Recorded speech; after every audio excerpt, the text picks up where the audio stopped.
Students call me Lama Linda, and I lead a Sangha called Awaken in Toronto. It's a Vajrayana Buddhist Sangha, and we follow in the lineage of Namgyal Rinpoche, and I currently study with my teacher, Capel, also known as Doug Duncan. Today, I'd like to talk about how to set up a daily meditation practice. It's really important early on to establish a daily meditation practice. And in order to make it successful, it requires some structure. You have to kind of plan ahead and figure out how it might work. You want to plan ahead, create a structure, and then repeat it over and over. This is very important in Vajrayana Buddhism. There's a lot of practices that are done not once, but many, many times, hundreds of thousands, millions, and it's that repetition that is really at the core of Vajrayana Buddhism. The first thing to consider when you're thinking about the structure of a daily meditation practice is the time. And for many people, they find the best time of day is the morning, but that's really not the only time.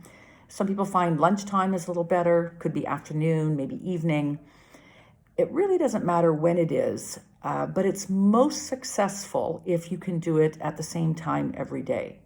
And the reason for this is you just need to do it. And in order to do it, it has to be the default. If you ask yourself every single day, do I want to meditate today? The ego will often answer, no, I've got so many better things to do. I don't have time. The ego is really good at giving excuses for why today is not a good day to meditate. So if you move the meditation practice around every day and ask yourself, do I want to meditate today? You're probably going to fail. You're probably not going to do it very often. The best way to actually assure that you'll do it is to do it at the same time and to make it be the default. So regardless whether you choose morning, afternoon, lunchtime, doesn't matter when you do it, but try to make it be the same time every day. Now, I realize that not everybody has schedules that are consistent. You may do shift work. You may have child responsibilities. There may be all kinds of different things in your schedule that don't allow you to have the same regularity. And it's not like it's going to fail because you don't. But you might want to realize that it takes a lot more effort, a lot more determination, a lot more discipline if you want to succeed at a daily meditation practice when you have such a varied schedule. Now, you may be asking, okay, once I agree to meditate, how long should I meditate for? It's like anything, the more you meditate, the more benefit you get out of it. If you say, I only have 5 minutes, I say take it. Start with 5 minutes. It's okay to start with a small number initially. And more than anything, you really want to get into a pattern. You want to get into a habit of meditating. A regular meditation practice, doesn't matter how small it is the starting point. Once you've got that established and you have the mind and the body ready to kind of look forward to it, expect it, know it as the default, then you start increasing. In truth, you'll have a hard time noticing much if all you do is 5 minutes a day. That just isn't enough to really change the deep patterns in the mind. So you want to try to work up. You want to start adding. You want to start carving out a bit more time, removing something else from your schedule to allow for longer periods of this daily meditation practice. Many people will go from 5, 10, 20, and try to work up to at least 30 minutes a day in your daily meditation practice. If you have the kind of schedule that allows you to do 50 minutes, that's actually ideal. We don't go more than 50 minutes at a time. If you're ever doing longer than that, we always stop at 50 minutes and take a 10-minute break, stretch. You don't need to speak, but you do want to break just a little bit. It allows the mind to come back out, back up, and then from there, you can go back in again. But it's a real safety feature not to go over 50 minutes. So if you're looking for a time, it's somewhere between 5 and 50 minutes for a daily meditation practice. And if you can at least get yourself up to 30 minutes, that's really ideal. One of the funny questions I get asked a lot is, can I meditate after coffee? And it's kind of a funny question, very kind of modern kind of question. And my answer would be yes, you can meditate after coffee. It may be a little different than before coffee. You may find your before coffee mind a bit calmer, but at the same time a bit dopier. So some people find that if they try to carve their meditation practice time before coffee, they have greater resistance. I don't know how addicted you are to your caffeine in the mornings, but I just wanted to add that it is okay to meditate after coffee, as long as you still do it. All right, so after we have the time set up, now we think about the place, the setting.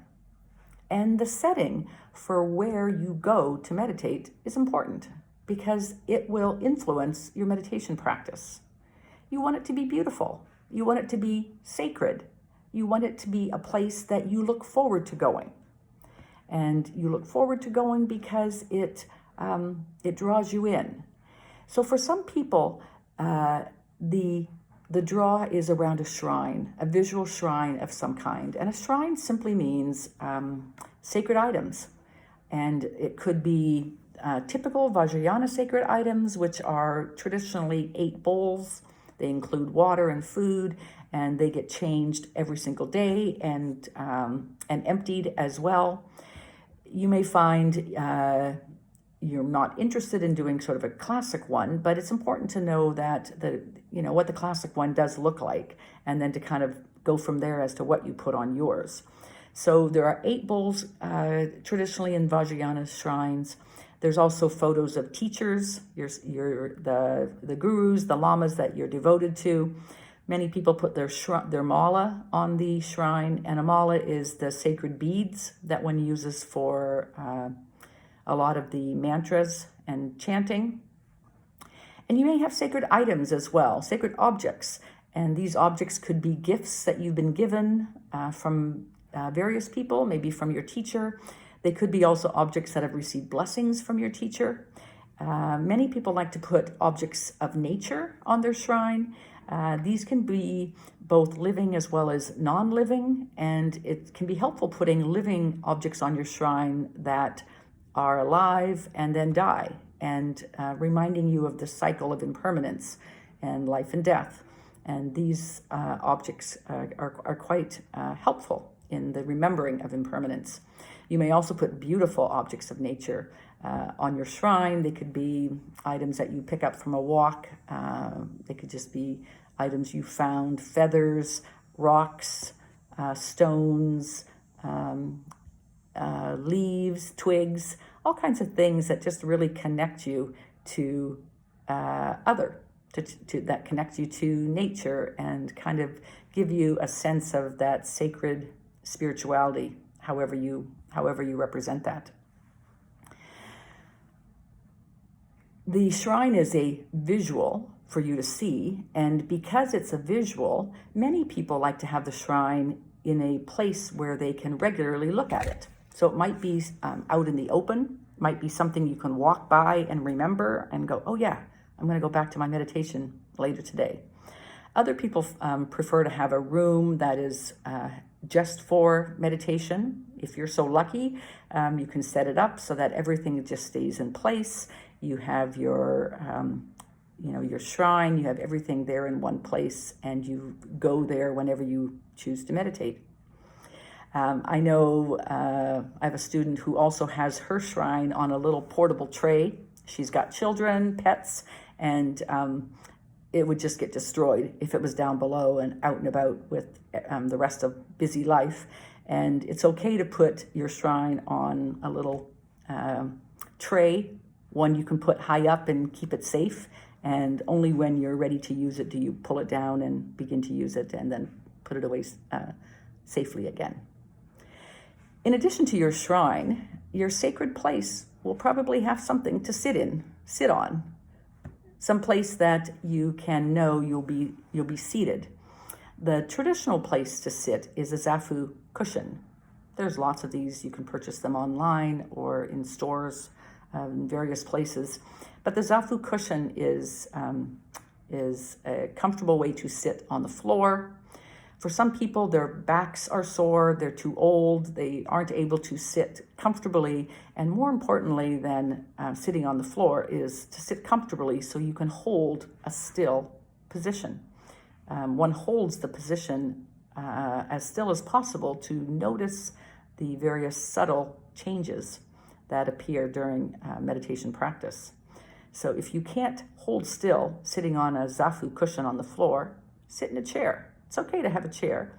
Choose one that has a nice straight back that you can sit on without putting your back along the back.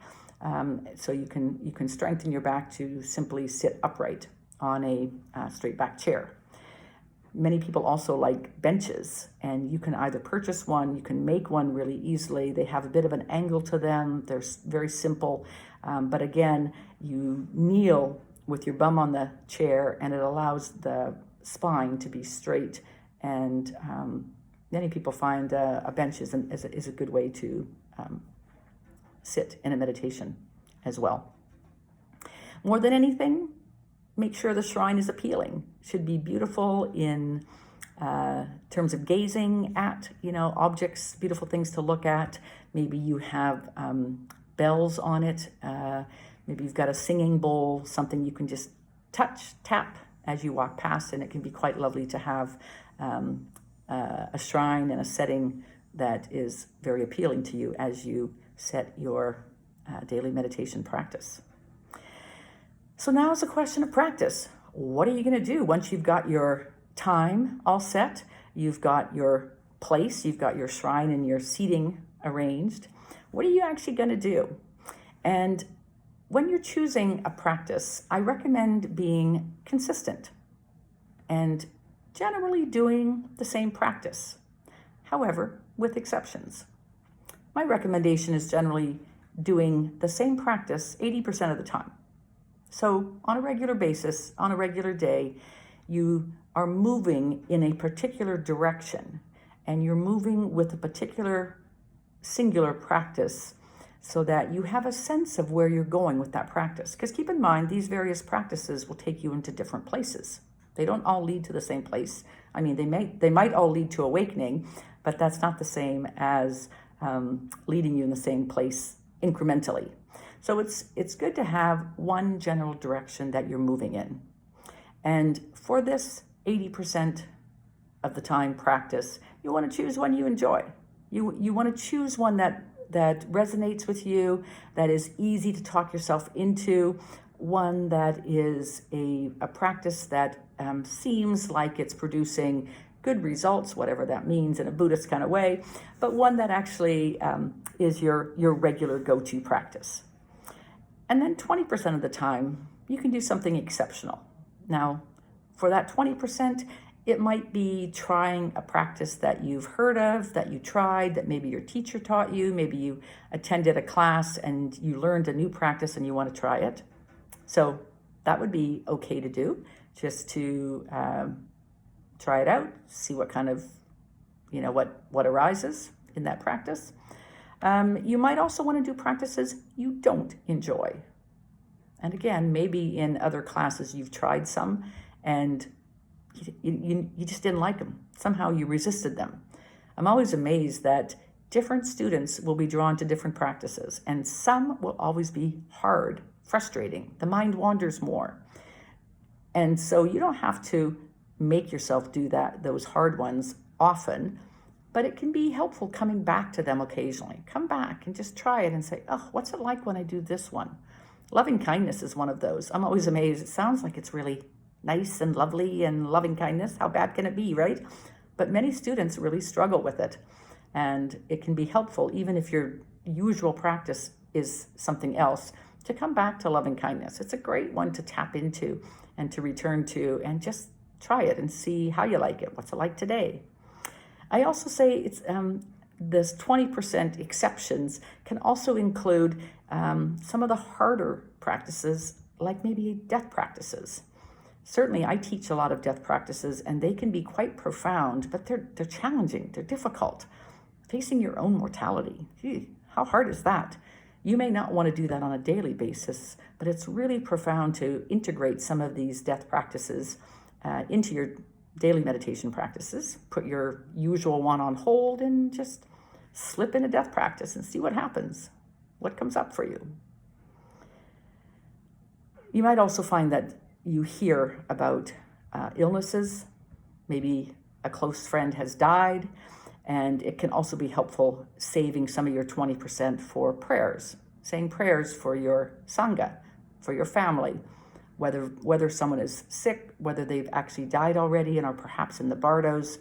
But you want to also use some of your daily meditation practice, not just for yourself, but for others, specifically for others in the form of prayers.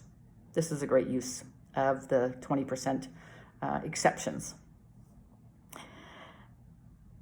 If you're kind of wondering what practice to start with, I get asked this question a lot, and I recommend for most new students to start with the Vajrayana foundation practices. These are made to be beginner practices. These are made to be the beginning of the path. If you're interested in Buddhism, Vajrayana Buddhism in particular, this is a great place to start.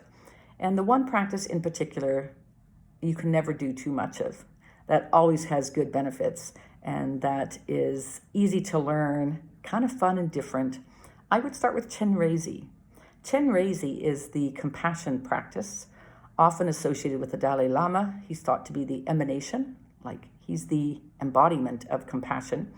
And the Chenrezig practice is a relatively easy one to learn. It centers on the mantra Om Mani Padme Hum. You may have heard this, become familiar with it. It involves a mala and counting and visualization about a white being and dwelling in compassion for yourself and others. I have a separate video on Chenrezig practice, and if you're interested in learning that one, I recommend going to that video. I hope this inspires you to set up a daily meditation practice, to find a time that works for you. You might also want to use a timer. I didn't mention that earlier, but it is really helpful using a timer to begin and end a practice. And if you don't have a regular timer, there's a great app called Insight Timer. It has a picture of a bell on it. It's free, and you can also find a lot of other meditation practices on that app. But it's really helpful to have a timer that tells you when to get up off the cushion or off the chair, because you don't want to let your mind just be open and kind of, oh, do I feel like 5 minutes? No, I feel like 30. And it's actually helpful setting a time so you know how long you'll be doing your meditation. You don't have to ask yourself that question. You don't have to worry about it being too long, and you just do it. So set the time, use a timer, go to your place, have a sacred place set up for where you go do your meditation practice, and then apply the practice. 80% of the one you enjoy, 20% of your exceptions. And over time, you'll begin to notice the results, the benefits, and the joy of a daily meditation practice.